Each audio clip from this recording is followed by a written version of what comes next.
దేవునికే మహిమ కలుగును గాక. హల్లెలూయా. మరి దేవునికి ఏమి ఇచ్చినను తీర్చలేము. మరి ఈ సమయం వరకు దేవుడు మనల్ని క్షేమంగా ఉంచినందుకు ఆయనకే మహిమ ఘనత ప్రభావములు. మరి అవకాశం ఇచ్చినటువంటి దేవునికి, నాన్నగారికి, కూడా వచ్చిన సంఘస్థులందరికీ వందనాలండి. మరి వచ్చైతే చాలా రోజులైపోయింది, మాకైతే అనిపిస్తుంది అలా చాలా రోజులైపోయినట్టు. మరి దేవుడు వచ్చింది మొదలుకొని ఈ దినం వరకు కూడా ఆయన కృపలో మమ్మల్ని ఎంతగానో కాచి దాచి కాపాడారు. ఏ స్థలానికి వెళ్ళినా ఆయన మహిమపరుచుకుంటున్నారు. ఆయనకే మహిమ ఘనత. మరి బుధవారమే మా ప్రయాణం అండి. మరి సండే ఎవరు వస్తారో రారో తెలియదు కదా. మరి ఎంతగానో మమ్మల్ని ప్రేమించి ఆతిథ్యం ఇచ్చి మమ్మల్ని ఎంతగానో ఈ సంఘం అంతా ఆదరించినందుకు మీకు అందరికీ నా వందనాలు, హృదయపూర్వక వందనాలండి. ఆయనకే మహిమా ఘనత. మరి మీ అనుదిన ప్రార్థనలో మా నిమిత్తమై కూడా ప్రార్థించాలని మేము కోరుకుంటా ఉన్నాము. క్షేమకరమైన ప్రయాణం దేవుడిచ్చారు. మరల వెళ్ళే ప్రయాణంలో కూడా సహాయం చేయలాగన ప్రార్థన చేయండి మా కోసం. దేవునికి మహిమ. వాక్య నిమిత్తమే చిన్న ప్రార్థన చేసుకుందాం. పరిశుద్ధుడైన మా తండ్రి, మీ ఘనమైన ఉన్నతమైన శ్రేష్టమైన నామానికి వందనాలు, స్తుతి స్తోత్రాలు ప్రభువా. ఇదిగో గతించినటువంటి నా శుక్రవారం ప్రార్థన మొదలుకొని మరి ఈ ప్రార్థన దినం వరకు కాచి దాచి కాపాడినందుకు వందనాలు నాయన. ఈ సమయం ఇచ్చినందుకు వందనాలు, స్తుతి స్తోత్రాలు ప్రభా. ప్రారంభము నుండి ఇంతవరకు నడిపించినందుకు వందనాలు ప్రభా. మీరు మాత్రమే నడిపించారు, అందును బట్టి మీకు స్తోత్రాలు, వందనాలు తండ్రి. ఇక ముందు కూడా మీరే సహాయం చేసి వాక్యము ద్వారా మీరు మాతో మాట్లాడండి. మాకు కావలసిన మంచి ఆత్మీయ ఆహారాన్ని నీ నామములో మాకు సిద్ధపరిచి ఉంచి మహిమ పొందండి ప్రభువా. అవును తండ్రి, నన్ను పూర్తిగా మరుగు చేసి మీరు మాత్రమే సంఘానికి కావలసినటువంటి మాటలను అందించి మహిమా ఘనత ప్రభావములు మీరు మాత్రమే ఆరోపించుకునమని యేసయ్య శ్రేష్టమైన నామములో ఈ ప్రార్థన అడిగి వేడుకుంటున్నా మా పరమ తండ్రి, ఆమేన్. వాక్యం యొక్క అంశం ఎవరు గొప్ప. అంశం ఏంటండి? ఎవరు గొప్ప. వాక్యాన్ని మనం ధ్యానం చేద్దాం. మార్కు సువార్త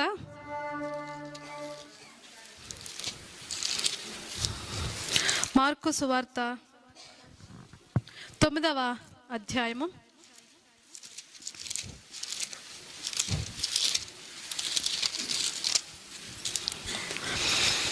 33వ వచనం. అంతట వారు కపెర్నహూమునకు వచ్చిరి. వారు ఎవడు గొప్పవాడని మార్గమున ఒకనితో ఒకడు వాదించిరి. దేవునికి స్తోత్రం, హల్లెలూయా. యేసుక్రీస్తు ప్రభు వారు ఉన్నప్పుడు శిష్యుల మధ్య అనేకమైనటువంటి అద్భుత కార్యాలైన చేశారు.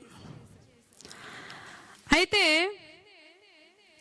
శిష్యులు అనుకుంటున్నారు ఈ మాట ఏమనంటే, 12 మంది ఉన్నారు కదండి, వారు అనుకుంటున్నారు ఎవడ గొప్ప, నువ్వా నేనా, నువ్వు గొప్ప నేను గొప్ప అని అనుకుంటూ ఉన్నారు.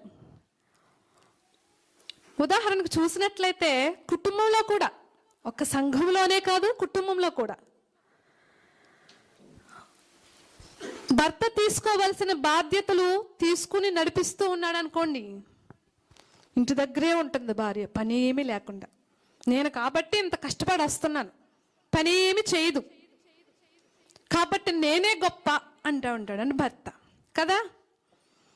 ఓకే, ఇక భార్య విషయం తీసుకుని వస్తే ఆ పని ఒక్కటే చేస్తారు అంతే, జీతం పట్టుకురావడానికి, డబ్బులు తీసుకోవడానికి. ఇంట్లో ఎంత పని ఉంటుంది, ఆ పని అంతా చేస్తున్నాను. భర్తను అలాగే పిల్లలను నేను ఎంత బాగా చూసుకుంటాను, వారికి కావలసిన అవన్నీ తయారు చేస్తున్నాను, పెడుతున్నాను, నా వంతు నేనుగా కష్టపడుతూ ఉన్నాను కాబట్టి నేను గొప్ప అని భార్య అనుకుంటుంది.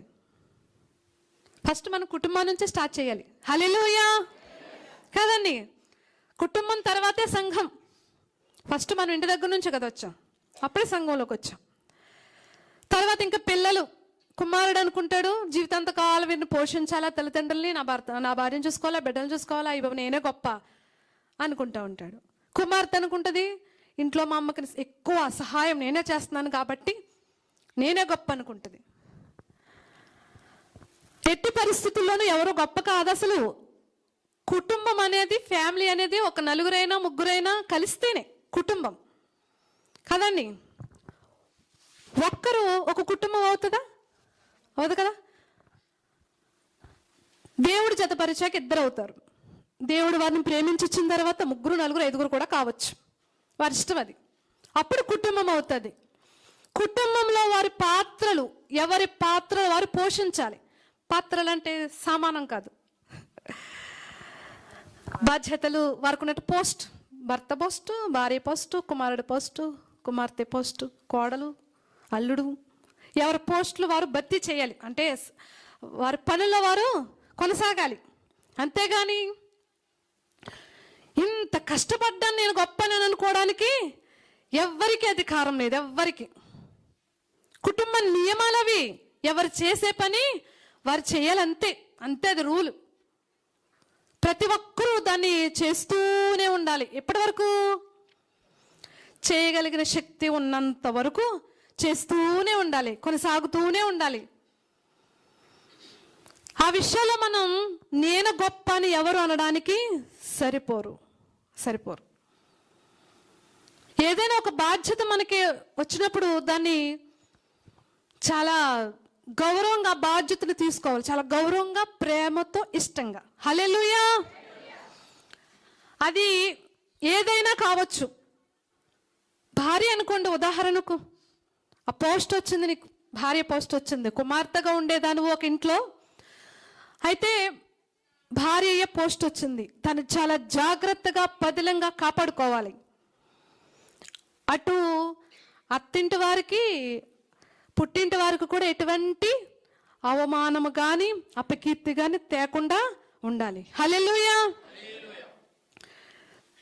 అసలు ఆలోచన చేస్తే అది చాలా చాలా కష్టతరమైందే కదండి. ఇంట్లో ఏదైనా అనకుండా ఉండరు, అత్తమామలు ఏదో ఒకటి అంటూ ఉంటారు. ఆ విషయం తల్లిదండ్రుల వరకు చేరకూడదు కదండి. తల్లిదండ్రుల వరకు చేరకూడదు, ఏదైనా గొడవలు కావచ్చని. అప్పుడు ఆమె అనుకోవాలి, నేను అంత గొప్పదాన్ని చెప్పుకుండా ఉన్నాను అని అనుకోకూడదు.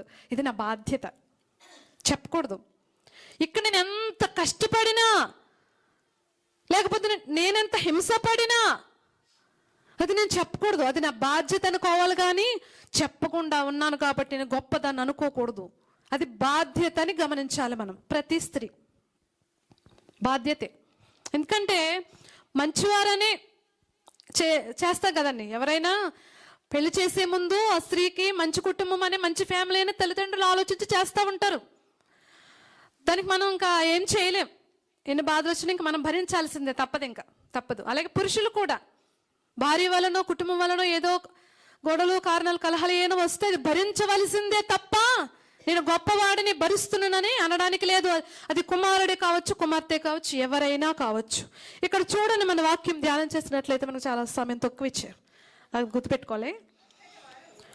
అంతటి వారు కపెర్నహూమునకు వచ్చిరి. వారు ఎవడు గొప్పవాడిని మార్గమున ఒకరితో ఒకడు వాదించిరి గనుక. ఇక్కడ వాక్యాన్ని మనం అక్కడ ఫుల్ స్టాప్ పెట్టి చూడండి. 9వ అధ్యాయంలో చూసినట్లయితే 2వ వచనం. 6 దినములైన తర్వాత యేసు పేతురును, యాకోబును, యోహాను మాత్రం వెంట పెట్టుకుని ఎత్తైన ఒక కొండ మీదకి ఏకాంతముగా వారిని తోడుకొని పోయి వారి ఎదుట రూపాంతరం పొందెను. హల్లెలూయా. ఎవరినండి? పేతురు, యాకోబు, యోహానులు మాత్రమే ఉంది అక్కడ. మాత్రం వెంట పెట్టుకుని ఎత్తైన ఒక కొండ మీదకి వెళ్ళి రూపాంతరం పొందారు. శిష్యులందరినీ తీసుకెళ్ళొచ్చు కదా, తీసుకువెళ్ళలేదు. వారిని మాత్రం ఎన్నిక చేసుకుని దేవుడు తీసుకెళ్ళాడు. ఎందుకనంటే వారిని కూడా తీసుకుని వెళ్లకుండా కొండ మీద ఆయనంతటా ఆయన రూపాంతరం పొందినప్పుడు ఏలియా, మోషే గారు వచ్చి నువ్వు దైవ చిత్తాన్ని నెరవేర్చాలి, అందుకే ఇక్కడ పంపబడ్డావని వారిలో వారు తర్కించుకుని వెళ్ళిపోవచ్చు. ఉదాహరణ చెప్తాను కదండి. యేసుక్రీస్తు ప్రభు వారు ఒక్కరు మాత్రమే వెళ్ళి ఆ కొండపైకి ఆయనంతటా ఆయన రూపాంతరం పొందొచ్చు. కానీ ఎవరైనా చూస్తారా? ఇది ఎవరికైనా తెలుస్తుందా? తెలియదు. కాబట్టి 12 మంది శిష్యుల్లో 3 ఏర్పరచుకుని వారిని తీసుకెళ్ళాడు దేవుడు, యేసుక్రీస్తు ప్రభు. ఎందుకనంటే వారు చూడాలి అని, చూసి ఏం చేయాలనో తెలిస్తే సాక్ష్యం ఇస్తారని. హల్లెలూయా. సాక్ష్యం ఇస్తారు. వీరు చూడాలని ముగ్గురిని మాత్రమే ఎండ పెట్టుకుని వెళ్ళారు. సరే వెళ్ళారు, రూపాంతరం పొందారు. పేతురు గారు అంటారు, ప్రభా నీకొకటి. ఇక్కడ మనం చూసాం కదా ఏలే గారిని, ఎలీషా గారిని, మోషే గారిని, వారికి పర్ణశాల కట్టేద్దామంటే వద్దని చెప్పారు. సరే ఇదంతా జరిగింది. కిందకు వచ్చిన తర్వాత కొంత హిస్టరీ జరిగిన తర్వాత అండి అప్పుడు వచ్చిందండి వీళ్ళకి ఎవడు గొప్ప, ఎవడు గొప్ప. రూపాంతర అనుభవం చూసిన మీరు గొప్ప, మేము గొప్ప, చూడలేని మీరు గొప్ప. హల్లెలూయా. దేవుడు ప్రతి వానికి వారి వారి పని చొప్పున జీతం ఇస్తాడు. కాబట్టి ఎవరికి ఏ పని నిర్ణయింపబడిందో ఆ పని బాధ్యతగా చేయాలి, కానీ నేను గొప్ప నువ్వు గొప్ప అని మనం అనుకోకూడదు. హల్లెలూయా, హల్లెలూయా. చూడండి, ఇక్కడ వాక్యాన్ని మనం ధ్యానం చేసినట్లయితే ఇక్కడ ఒక అద్భుతం జరుగుతుంది. వాక్యం చూసినట్లయితే మోహమైన చెవిటి దెయ్యం ఒక అతనిలోని వదిలిపోతుందండి. అది రూపాంతర అనుభవం పొందిన తర్వాత జరిగినటువంటి హిస్టరీ ఇది. యేసుక్రీస్తు ప్రభువారు రూపాంతర అనుభవం పొందిన తర్వాత జరిగినటువంటి అద్భుతం. అయితే చూశారు కదా, యేసుక్రీస్తు ప్రభువారు అక్కడ రూపాంతరం పొందడం చూశారు కదా. వచ్చిన తర్వాత ఈ అద్భుతం జరగాలని శిష్యుల్ని అడిగితే వారి వలన కాలేదండి. హల్లెలూయా. వారి వలన కాలేదు, అద్భుతం చేయడం వారి వలన కాలేదండి. ఎవరు గొప్ప అని అనుకునే ముందు అద్భుత కార్యం చేయ శక్తి నాకు ఈ ప్రభుని అడగట్లేదు వీళ్ళు. హల్లెలూయా. నిజమే, ప్రభా నేను గొప్ప, నేను రూపాంతర అనుభవం చూసేసాను, నేను గొప్ప అని అనుకుంటున్నారు. చూడలేదని వీరు అనుకుంటున్నారు. తర్వాత వీరు కొన్ని పాత్రలు ఉంటాయి కదా, వారి విషయాల్లో వారు మెచ్చుకుంటున్నారు. వారికి వారే ఉన్నటువంటి విషయాలు కూడా వారికి వారే అనుకుంటున్నారు తప్ప అద్భుత కార్యము చేసే శక్తి నాకు ప్రసాదించి ప్రభు సంఘం అభివృద్ధి పొందడానికని ప్రార్థించాలి. హల్లెలూయా. ఇప్పుడు మనం ఏం చేయాలంటే ఇక్కడ ఎంతమందికి ఏ పని చేస్తూ కనిపించామని కాదు కావాల్సింది, సంఘం అభివృద్ధి బాటలో ఉండాలనంటే అద్భుతం చేసే శక్తి మాకు కావాలి. సంఘం అభివృద్ధి కలగాలి. హల్లెలూయా. ఉదాహరణకు ఎంతమందిగా వచ్చారు కదా, ప్రార్థనా జీవితంలో మనం ప్రార్థన చేసినప్పుడు, లేకపోతే సేవకులు ప్రార్థన చేసేటప్పుడు, లేకపోతే మన అనుభవంలో ఎన్నో అద్భుతాలు మనం పొందుకోలేదు. అందుకే కదండి మందిరానికి వస్తామంటాం మనం కదా. దేవుడు అద్భుతం చేయాలి మా జీవితంలో, ఆశ్చర్యం జరిగించాలి ఖచ్చితంగా అని అనుకుంటా ఉంటాం, పొందుకుంటా ఉంటాం, వస్తూ ఉంటాం. అయితే దైవజనుల ఆ మహిమ లేకపోలేదు. హల్లెలూయా. ఎందుకు చెప్తున్నానంటే ఇది నేను మొన్న వచ్చినప్పుడే చెప్పాలనుకున్నాను. నేను ఫ్లైట్ దిగి రావడంతోనే ఇక్కడ కేరళ వారు ఆరాధన చేస్తూ ఉన్నారు. చేస్తూ ఉంటప్పుడు అక్కడే లాస్ట్ వచ్చిన వెంటనే నేను మందిరంలోనికి వెళ్ళాలంటే నాన్నగారు ఇక్కడికి తీసుకొచ్చారు. వచ్చిన తర్వాత ప్రార్థన చేస్తే చాలా అభిషేకంతో నింపబడ్డాను. హల్లెలూయా. నిజంగానండి, నిజంగా చెప్తున్నాను, నేను అనుభవించి చెప్తున్నాను. నేను ప్రయాణం చేసి వచ్చాను. ప్రభా నన్ను నింపను కూడా నేను అడగలేదండి, ఇది నిజం. ప్రభా క్షేమకరమైన ప్రయాణం ఇచ్చారు, నీ సన్నిధిలో నడిపించారని మాత్రం పలికాను. దేవుడు గొప్ప శక్తితో అభిషేకంతో నింపాడు. అప్పుడు నేను అనుకున్నాను ఈ మందిరములో దైవ శక్తి నింపబడ్డదని. హల్లెలూయా, హల్లెలూయా. మనం గమనించాలి. దైవజనుల మహిమ ఉన్నదని మనం గమనించాలి. వచ్చిన విశ్వాసంలో దేవాతి దేవుడు ఆ మహిమను నింపుతాడని గమనించాలి. హల్లెలూయా. ఇక్కడ చూడండి, అద్భుతాలు చేసే శక్తిని వారిని అడగలేదు, కానీ ఎవడు గొప్పవాడు అనుకుంటున్నారు.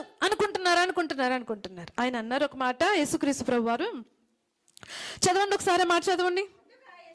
అందుకాయన విశ్వాసము లేని తరము వారలారా, నేను ఎంతకాలం మీతో ఉందును, ఎంతవరకు సహించుదును, వానిని నా యొద్దకు తీసుకుని రండని చెప్పగా వారాయన యొద్దకు వానిని తీసుకుని వచ్చిరి. దెయ్యము ఆయనను చూడగానే వాని విలవిలలాడించి వదిలిపోయెను. వాడు నేలన పడి దేవునికి స్తోత్రం, హల్లెలూయా. అద్భుతమైన వల్ల జరిగింది. అయితే శిష్యులు అంటున్నారు మేమెందుకు చేయలేం ప్రభు అని అడిగారు. ప్రత్యేకంగా అడిగితే 28వ వచనంలో ఆయన ఇంటిలోనికి వెళ్ళిన తర్వాత అద్భుతం జరిగింది. ఆయన వెళ్ళిపోయిన ఇంటిలోనికి వెళ్ళిన తర్వాత ఆయన శిష్యులు మేమెందుకు ఆ దయ్యమును వెలగొట్టలేకపోతామని ఏకాంతమున ఆయన అడిగారు. అందుకు ఆయన ప్రార్థన వలననే గాని మరి దేని వలనైనను ఈ విధమైనది వదిలిపోవట అసాధ్యమని చెప్పారు. ప్రార్థననడా, ఉపవాస ప్రార్థన వలనే ఈ కార్యం జరుగుతుంది.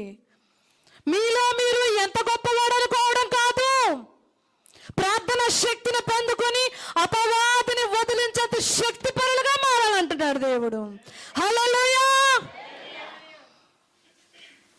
మీలో మీరు ఎంత గొప్పవాడు, నేనెంత గొప్పవాడని అనుకోవడం కాదు. మీ వరకు ఆ ప్రార్థన వచ్చినప్పుడు, మీ వరకు అవకాశం వచ్చినప్పుడు, మీ వరకు ఆ సమయం వచ్చినప్పుడు ఎంత ప్రార్థించి దానిని ఎంత విలవిలలాడిస్తారు, ఆ శోధన ఎంత జయిస్తారు, ఆ అద్భుత శక్తిని పొందుకోవడానికి ఆసక్తి చూపండి అని మధ్యాహ్న కాల సమయం అందు దేవుడు చెప్తూ ఉన్నాడు. హల్లెలూయా, హల్లెలూయా. చూడండి, ఇక్కడ మనం వాక్యంలో చూసినట్లయితే ఒకసారి ఆయన ఇంట ఉన్నప్పుడు మార్గమున మీరు ఒకరితో ఒకరు దేని గూర్చి వాదించుకుంటున్నారు అని అడిగారు. ఆయన ఎవడు గొప్పవాడని మార్గమునతో ఒకరితో ఒకడు అనుకుంటున్నారు కదా. 34వ వచనంలో ఆయన ఇంట ఉన్నప్పుడు మార్గమున మీరు ఒకరితో ఒకరు దేని గూర్చి వాదించుకుంటున్నారు. ఆయన తెలిసేది, కానీ ఆయన అడిగారు, ఏ విషయం గురించి మాట్లాడుకుంటున్నారు మీరు? తెలియదు ఆయనకి, తెలుసండి, కానీ వారి నోటంట చెప్పించుకుందాం ఈ మాట అని అడిగారు. అని అడిగితే చూడండి, వారు ఊరకుండిరి. అప్పుడు ఆయన 12 మందిని పిలిచి ఎవడైనను మొదటి వాడై ఉండగోరిన ఎడల వాడందరిలో కడపటి వాడును అందరికి పరిచారకుడనై ఉండవలెను. హల్లెలూయా. ఏమన్నాడండి ఆయన? మీరందరిలో ఘనంగా ఎంచబడాలనంటే తగ్గించబడాలి. మీరు ప్రత్యేక రీతిలో కనపడాలి అనుకుంటే, గొప్పవాడుగా ఉన్నత స్థానంలో పొందినవాడుగా ఉండాలనుకుంటే వాడు చాలా తగ్గింపుతో ఉండాలి. అసలు వాడు ఏమనుకోవాలంటే నాకేమీ తెలీదు, అంతా ఆయన చూసుకుంటున్నాడు. హల్లెలూయా. భారం అంతా ఎవరి మీద పెట్టినట్టు? ఇప్పుడు దేవుని మీద పెట్టినట్టు. నాలో ఏమీ లేదు ప్రభు, నేనేం చేసినా నువ్వు నాకు ఆరోగ్యం ఇస్తేనే, ఆయుష్ ఇస్తేనే, నరాలు కండరాలు ఎముకలు ఇవన్నీ పని చేస్తేనే చేస్తున్నాను. ఏ పైనైనా, అది ఆరాధనైనా, స్తుతి అయినా, వాక్యమైనా, మోకాళ్ళ అనుభవమైన ఉపవాస ప్రార్థన అయినా దేవుని శక్తి బలం ఇస్తేనే చేస్తున్నాం. మనంతటా మన గొప్ప వారం ఏమీ లేదు, మన గొప్ప ఏమీ లేదు ఇందులో. హల్లెలూయా. ఆయన వాడవలసిన పాత్రలుగా ఉన్నాం మనం. నువ్వు ఎప్పుడైనా వాడుకోకపోతే నేను సిద్ధంగా ఉన్నాను చెప్పగలిగిన వారమై ఉండాలి. హల్లెలూయా. చూడండి, ఇక్కడ ఏమంటున్నారంటే, చూడండి మళ్ళా ఒకసారి వాక్యం చదవండి.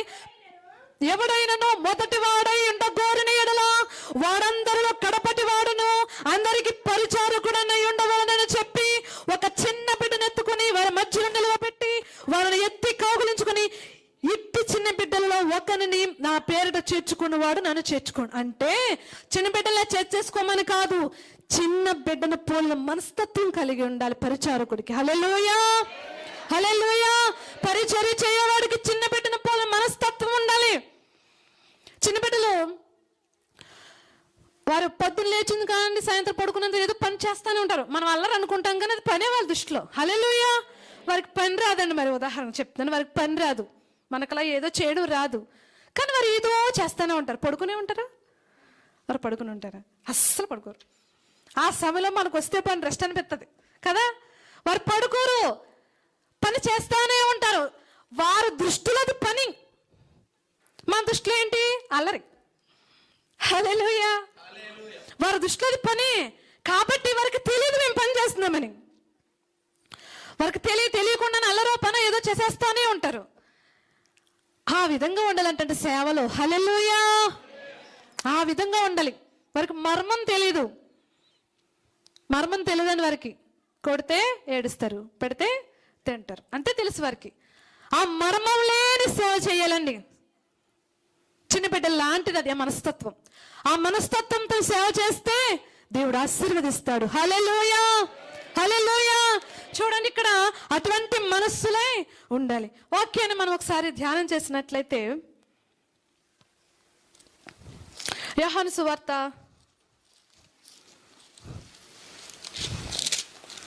4 అయిపోయినట్టు చెప్పండి.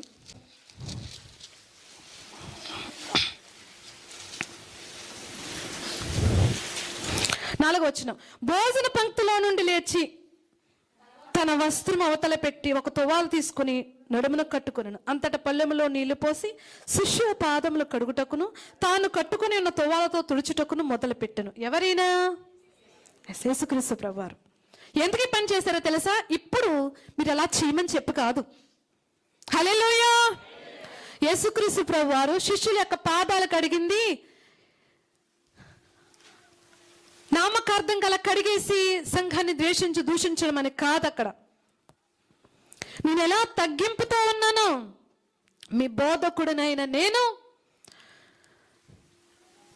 మీలో కలిసిపోయినట్టుగా ఎలా ఉన్నానో సంఘంతో అలా మిలితిపోయిపోయినట్టుగా మీరు ఉండాలని వారికి సూచించారు. హల్లెలూయా. సంఘంతో ఏకాత్మ కలిగినటువంటి వారుగా మీరు ఉండాలని శిష్యులకు బోధించాడండి ఆయన. ఎలా? వారి కష్టాల్లో, వారి బాధల్లో వారికి మాత్రమే మీరు మాత్రమే వారికి అన్నంతగా కలిసిపోయినట్టుగా ఉండాలి. సంఘంతో మీరు నేను ఎలా కలిసిపోయాము అని శిష్యులకు బోధించాడండి ఆయన. ఆయన బోధలో చాలా పరమార్థం ఉంటుంది, లోతైన మర్మాలు ఉంటాయి ఆయన బోధలో. సత్యం అంటండి చాలా లోతుల్లో ఉందంట. ఎక్కడుంది? బహులోతులో ఉంది. సత్యం అనగా ఎవరు? ఆయనే. దాన్ని మనం కనుగొనాలి అని ఆసక్తి ఉంటే ఖచ్చితంగా కనుగొంటాం. హల్లెలూయా. ఈ సత్యం మాకు అవసరం లేదు, మా ప్రార్థనకు ప్రతిఫలంగా మాకు దీవెన ఆశీర్వాదం వస్తే చాలు. ఈ సత్యం మాకు అవసరం లేదు అని అనుకుంటే అది కనపడదు, అస్సలు కనపడదు. ఆ సత్యం లోతెంతుందో మాకు తెలియాలనుకుంటే ఖచ్చితంగా లోతుల్లో దేవుడు నడిపిస్తూ ఉంటాడు. హల్లెలూయా. నడిపిస్తాడు ఆయన. వారిని వీరిని వ్యత్యాసం ఆయనలో లేదు కదా. వారు వీరిని వ్యత్యాసము ఆయనకి లేదు. కాబట్టి ఎవరైతే ఆయన గ్రంథాన్ని చూడాలి, చదవాలి, లోతెంతుందో తెలుసుకోవాలని అనుకుంటారో ఆయన ఖచ్చితంగా ఆ లోతెంతుందో ఆయన తెలియపరుస్తారు, చూపిస్తారు. కాబట్టి లోతెంతుందో తెలుసుకోవాల్సిన ఆసక్తి మనలో ఉండాలి. హల్లెలూయా. హల్లెలూయా. చూడండి, ఇక్కడ ఏమంటున్నారు? భోజన పంక్తిలో నుండి లేచి తన వస్త్రం అవతల పెట్టి ఒక తువాలు తీసుకుని నడుముకు కట్టుకొని అంతటి పళ్ళెములో నీళ్లు పోసి పాదములు కడగడానికైనా ప్రారంభమయ్యారు. పేతురు గారు అన్నారు, ప్రభా అయ్యో నా పాదాలు కడుగుతావా అంటే, చూడండి ఒకసారి. పేతురు, నీవెన్నడూ నా పాదములు కడగరాదని ఆయనతో నేను. అందుకు యేసు, నేను నిన్ను కడగని ఎడల నాతో నీకు పాలు లేదు. మరి చూసుకో పేతురు, ఇప్పుడు నా చేత నువ్వు కడిగించుకోలేదనుకో నా రాజ్యములో పాలుండదు, నా సంఘములో పాలుండదు. మరి నీ ఇష్టం అన్నాక అయిపోయి అంత మాట నద్దు ప్రభా. నన్ను పాదాలు కడిగించుకోవడంలో ఎంత అర్థం ఉన్నదని నాకు తెలియదు, అయితే నన్ను మొత్తం కడిగేయమన్నాడు. హల్లెలూయా. నన్ను మొత్తం కడిగే ప్రభు. అయితే నీలో నాకు పాలు కావాలి, పాలు పాకొస్తుడు నవ్వాలి నేను. అందుకనే శిష్యుడిగా మారాను. నువ్వు క్రీస్తు అని తెలుసుకున్నాను, దేవుని కుమారుడు అని తెలుసుకున్నాను, అభిషక్తుడు అని తెలుసుకున్నాను. కాబట్టి నీలో పాలు పంపులు కావాలి ప్రభా నాకు. నన్ను మొత్తం కడిగేయమంటే పాదాలు కడుక్కున్నవాడు మొత్తం కడగన అవసరం లేదన్నారు. వాక్యాన్ని మనం ధ్యానం చేసినట్లయితే నేనెంత తగ్గించుకున్నానో బోధకుడనైనా నేను, మీరు కూడా సంఘములో విశ్వాసులైన, సేవకులైన, పరిచారకులైన ఎవరైనా అంత తగ్గింపుతో మీ పని కనపడాలని చేయొద్దు. కానీ ఆ పనిలో ప్రభా నా పనెంత, నేనెంత ప్రభా, నీవు నాకు చేసిన మేలుల ఎదుట ఈ పనెంత అని అనుకోవాలి. హల్లెలూయా. హల్లెలూయా. దేవుడు మన జీవితాల్లో జరిగించినటువంటి అద్భుత ఆశ్చర్య కార్యాల ఎదుట మనం చేసే పని చాలా చిన్నది, చాలా చిన్నది. మనం చూసేది పెద్దగా కనిపిస్తుందేమో కానీ దేవుని ఎదుట అది చాలా చిన్నది. అయితే తనని ఇంకా చేయాలి ప్రభువా, నేను చేసే పని చాలా చిన్నదయ్యా, నేను ఇంకా చేయాలని ఆసక్తి కలిగి ఉండాలి. హల్లెలూయా.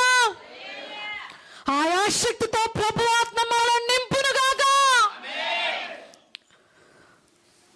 ఈ రోజుండి రేపు పొయ్యిలో వేయబడే పువ్వును అలంకరించినట్లుగా మనకు ఆయుష్నిచ్చి ఆరోగ్యాన్నిచ్చి దేవుడు మనకెంతో వైభవాన్ని ఇచ్చాడు. ఎంతో వాటన్నిటిని తలుచుకుంటే నిజంగా మనం కూర్చుండి గంటల తరబడి వచ్చినా ఆయన మనం తీర్చలేం. హల్లెలూయా. వాక్యాన్ని మనం ధ్యానం చేద్దాం. ఇంకా కుటుంబంలో ఒక కుటుంబమైన ఎవరైనా నేను గొప్పవాడును గొప్పదానును అనుకోవడానికి ఏమాత్రం అర్హత లేదు. ఎవరి బాధ్యతను వారు నిర్వర్తించాలి. కుటుంబంలో కుటుంబ పాత్ర, సంఘంలో సంఘ పాత్రలు ఉంటాయి కదండి. పని చేసేవారుగా, సహకరించేవారుగా, ప్రార్థించేవారుగా కొన్ని ఉన్నాయి, అర్హతలు ఉన్నాయి. ఏవి ఎవరు చేస్తూ ఉన్నారో వారికి తెలుసు. కాబట్టి నేను గొప్ప కాదు కానీ తండ్రి నీ పాత్రకి ఇంకా నేను వాడుకోవాలి. అద్భుత ఆశ్చర్య కార్యాలు శక్తి నాలో కుమ్మరించమని ప్రార్థించాలి. నేను గొప్పని నేను అనుకోను ప్రభువా, నాలో ఉన్న నీవు గొప్ప దేవుడవు. హల్లెలూయా. చూడండి, కొరింథీయులకు రాసిన మొదటి పత్రిక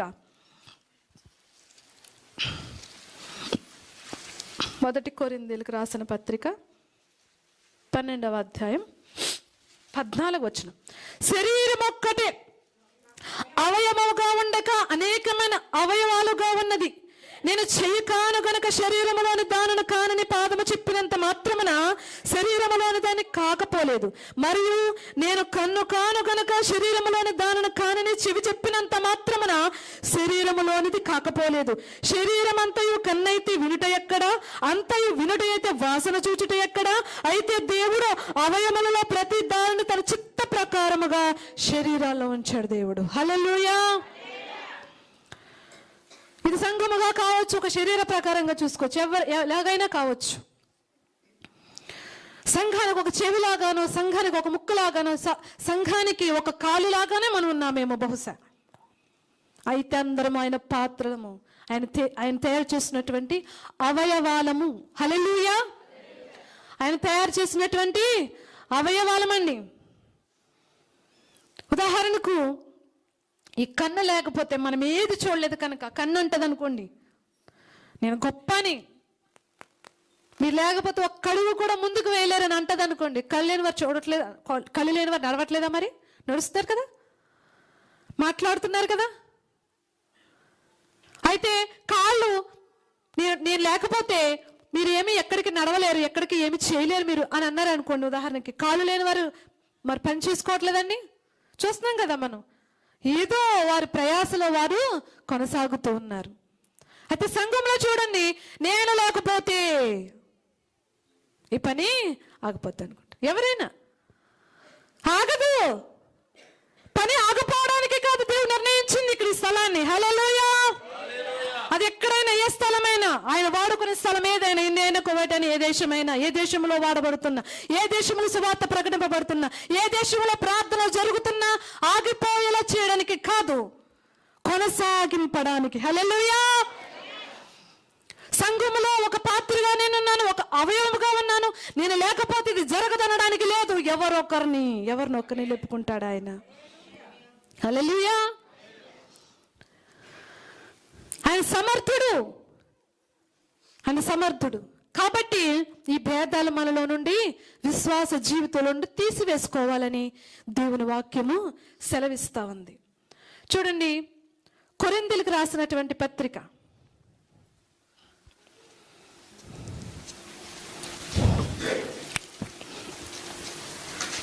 1 కొరింథీ 3వ అధ్యాయము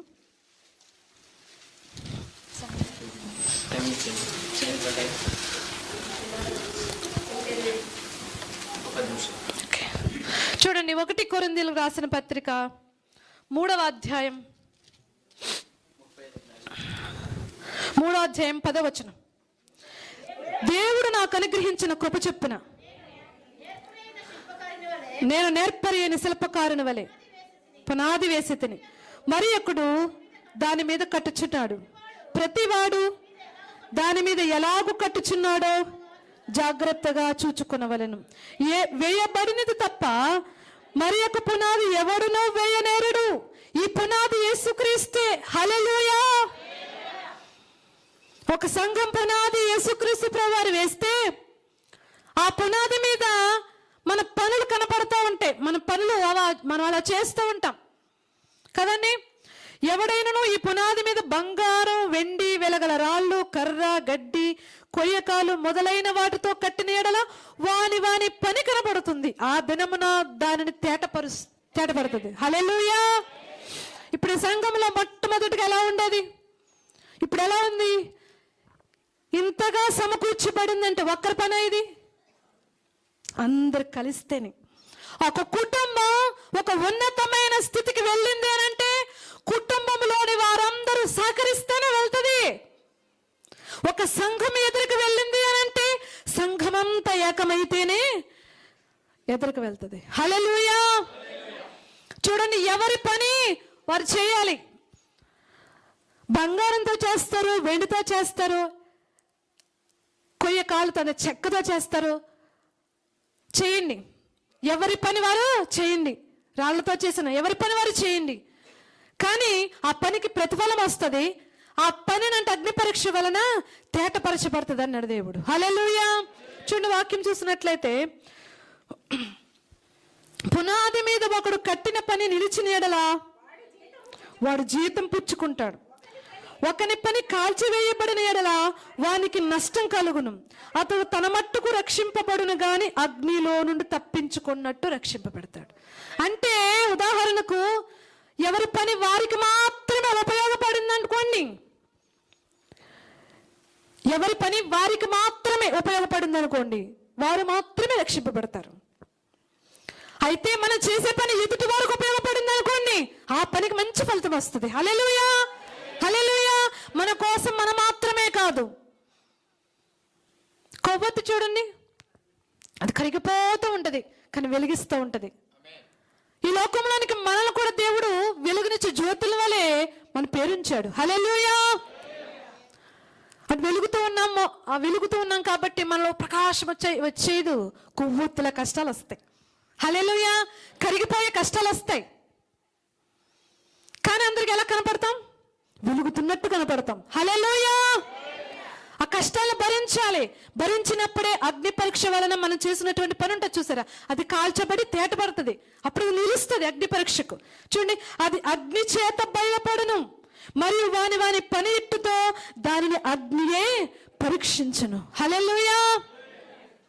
మన పని అగ్ని పరీక్ష చేస్తుంది. చేసినప్పుడు ఆ పని నిలబడుతుంది. అది చాలా మంది చేస్తూ ఉంటారు, కనపడాలని అనుకుంటారు కానీ స్టాండర్డ్గా చేయరు. అయ్యిందా లేదా? ఉదాహరణకు అంట్లే ఉన్నాయి, మన స్త్రీలకు ఎక్కువ అయ్యే వస్తా కనపడతాయి. కడిగామా లేదని గబగబా కడిగేస్తాం. అది వదిలిందో లేదో, క్లీన్ అయిందో లేదో, చాలా మంది పనులు అలాగే ఉంటాయి. ఆ పని బాగుందో లేదో చూసుకోరు, ఇంకా అయిపోయిందా వెళ్ళిపోయాము. అలా కాదు, మన పని అక్కడ అగ్నితోనంట, ఇక్కడ కాదు. ఈ పనులు ఇంకా చాలా ఈజీగా ఉన్నాయి. దేవుళ్ళో మనం తెలియకుండా చేస్తామే పని.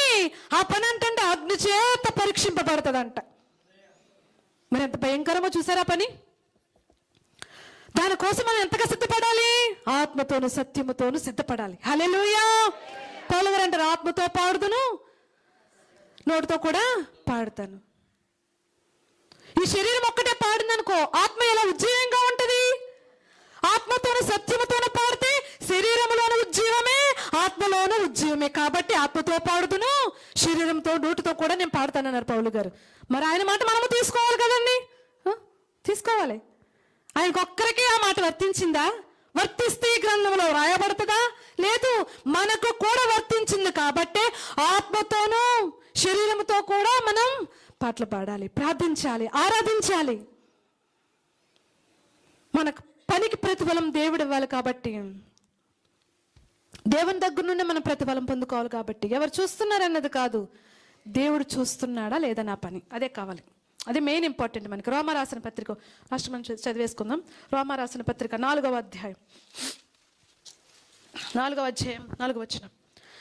పని చేయవానికి జీతం రుణమే కానీ దానమని ఎంచబడదు. హల్లెలూయా. పని చేస్తున్నామండి ఇప్పుడు మనం, అయితే ఆ పనికి ప్రతిఫలంగా పొందుకుంటున్నాం. అది దానం అనుకోకూడదు అంటారు కదండి. దానంగా కాదు, అది రుణం. మనం ఏ పని చేసినా, కుటుంబ సభ్యుల్లో ఏ పని చేసినా, సంఘంలో ఏ పని చేసినా, డ్యూటీలో చేసినా, పనిలో ఏ పనిలో చేసినా, ఆ పని మనం కష్టపడి చేస్తున్నాం కాబట్టి వారు దానంగా ఇస్తున్నారా మనకి జీతం? కాదు, మనం కష్టపడ్డాం కాబట్టి రుణంగా తీసుకుంటున్నాం. అప్పుడు ప్రభు దగ్గర మనం అడగాలి. అడిగే అర్హత పొందాలంటే వట్టిగా చేసేసుకుంటే మనం అడిగే అర్హత ఉండదు ఆయన దగ్గర. ప్రభువా, నాకు దానంగా ఇవ్వద్దు, నా పనికి ప్రతిఫలం రుణంగా ఇవ్వి, కష్టపడ్డాను కాబట్టి. అలా ధైర్యంగా అడగాలి దేవుని దగ్గర. మనం ఈజీగా ఇచ్చేస్తే ఏదోలా ఉంటుంది. కష్టపడి పొందుకున్నది ఎంత ఆనందంగా ఉంటుందండి కదా. కష్టపడ్డదానికి ప్రతిఫలం పొందుకుంటే చాలా ఆనందంగా ఉంటుంది. ఒకనొక మనకు ప్రార్థన చేసామనుకోండి, ఆ ప్రార్థనకి ప్రతిఫలంగా వారు పొందుకున్నారనుకోండి, అయ్యా మేము ప్రార్థన చేశారు, మేము పొందుకున్నామన్నారు, మనకి ఎంత ఆనందంగా ఉంటుంది కదా. చూడండి, ఇక్కడ వాక్యం సెలవిస్తుంది, పని చేయవానికి జీతం రుణమే గాని దానమని ఎంచబడదు. పని చేయక భక్తిహీనుడు నీతిమంతుగా తీర్చువాని అందు విశ్వాసం ఉంచువానికి వాని విశ్వాసం నీతిగా ఎంచబడుచున్నది. కాబట్టి ఏ పని చేసినా ఆ పనిలో నాకు శక్తి బలము దయచే, నీవు చూడాలని నేను పని చేయాలి ప్రభువా అని మనం ప్రార్థించాలి. ఆయన చూస్తున్నారని పని చేయాలి. ఆ పని చేద్దాం, దేవుని దగ్గర నుండి మెప్పు పొందుకుందాం. హల్లెలూయా. చూడండి, మన గొప్ప అనడానికి మన గొప్ప ఏమీ లేదు ఇందులో. సర్వ సృష్టిని సృష్టించి ఆ సృష్టిలో మళ్ళొచ్చినటువంటి తండ్రి అయిన దేవత దేవునిది గొప్ప. హల్లెలూయా. తన కుమారుని లోకానికి పంపించి మన పాపముల నిమిత్తం, శాపముల నిమిత్తం ఆయన పరిశుద్ధమైన రక్తాన్ని చిందించి మన కోసం 3వ దినం తిరిగి లేచి మన కోసం రాబోతున్న యేసుక్రీస్తు ప్రభువారు గొప్ప. మనలో ఏముందండి గొప్ప?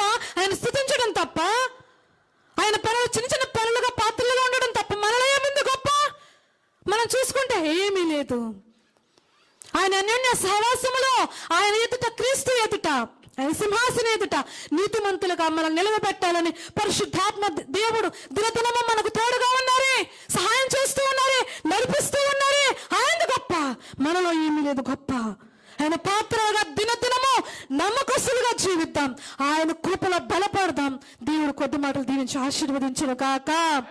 ఆమేన్. ప్రార్థన చేసుకుందాం. మహాపరిశుద్ధుడైన మా తండ్రి, మీ ఘనమైన, ఉన్నతమైన, శ్రేష్టమైన నామానికే వందనాలు, స్తుతి స్తోత్రాలు ప్రభువా. మీలో ఎవరు గొప్పవారని అనుకుంటూ ఉన్నారేమో, మనలో మనం ఎవ్వరము గొప్పవారము కాము. మాకు ఆరోగ్యం ఇచ్చి, ఆయుష్నిచ్చి, నా పని చేసుకోవడానికి శక్తిని, బలాన్ని ఇచ్చి, హాస్పిటల్ పాలు చేయకుండా నా తండ్రి ఇంతవరకు నీ కృపాహస్తం తోడుగా ఉంచారే. నీవు గొప్ప దేవుడు నాయనా. మాలో ఉన్న నీవు గొప్ప దేవుడవు. ఉచితమైన రక్షణ భాగ్యాన్ని మాకు ఇచ్చావే. ఈ సత్తువు గల సంఘములో మమ్మల్ని ఉంచావే ఒక పాత్రలుగా వాడబడమని. నీవు గొప్ప దేవుడు నాయనా. నీ గొప్పతనాన్ని మేము కలిగి దాన్ని సద్వినియోగం చేసుకునే కృప మాకు దయచేయండి ప్రభువా, మాకు దయచేయండి అయ్యా. నీ చేత నేను బలా మంచి గొప్ప దాసుడా, దాసురాలని అనిపించుకునే దానిగా ఉండాలి కానీ మనుషుల చేత కాదు ప్రభువా, కాదయ్యా. మీ చేత మేము గొప్ప పనివారముగా ఉండాలి, తీర్చిదిద్దాలి. మీ చేతిలో గొప్ప నేను పాత్రగా వాడబనే అర్హత, భాగ్యం మాకు దయచేయండి ప్రభువా. మేము ఎవ్వరం గొప్పవారం కాదు తండ్రి. మమ్మల్ని నడిపిస్తూ, మమ్మల్ని జీవింపచేస్తూ, మమ్మల్ని పోషిస్తున్నటువంటి నీవు గొప్ప దేవుడవు. మాలో ఉన్న నీవు గొప్ప దేవుడు ప్రభువా. ఆ విషయాన్ని మేము గుర్తెరిగి ప్రతి క్షణము కూడా మేము చేసే పనిలో లోబడి విధేయత కలిగి జీవించే జీవితాలు మాకు అందరికీ దయచేయమని యేసు శ్రేష్టమైన నామములో ఈ ప్రార్థన అడిగి పెట్టుకుంటున్నామా పరమ తండ్రి. ఆమేన్. ఆమేన్. అందరికీ వందనాలండి.